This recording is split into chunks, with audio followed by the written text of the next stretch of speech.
Nimkaribishe katibu kwa ajili ya kutoa ajenda ya kwanza.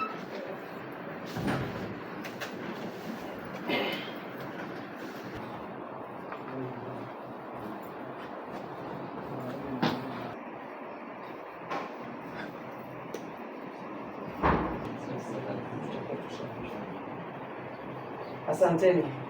La kwanza napenda kumshukuru Mwenyezi Mungu aliyetujalia tukapata tena kibali cha miezi mitatu kukutana tena mahali hapa.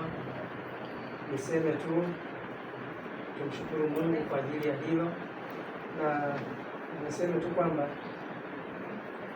tunachotaka kuangalia kwanza ni quorum, idadi ya watu kwamba imekamilika au imefikia, na mwisho wa hapo ndio tunaweza tukaendelea, kwa sababu idadi ya watu ndio inayotusababisha kikao chetu au mkutano wetu uendeshwe au usiendeshwe. Kwa jumla ni kwamba tuna watu kwenye chama chetu, tuna watu 44 na mpaka sasa hivi hapa waliojiandikisha ambao wamehudhuria siku ya leo kwa majina nilionayo hapa ni 21. Kwa hiyo 21 kuna wale watu ambao wamesafiri, wako nje kiutaratibu.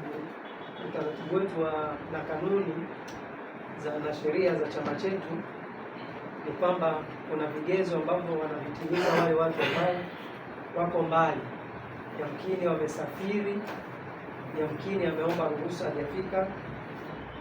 Ni kwamba vile vigezo kama vimetimia, basi tunawadhimisha katika orodha ya watu ambao walioshiriki leo, ambao ni watu 21.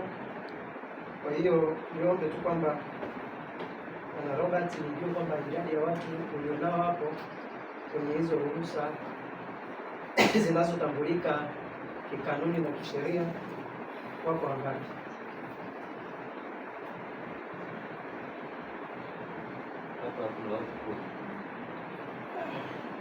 Kwa hiyo kama tulisha kwenye 21 tunakuwa na watu 31.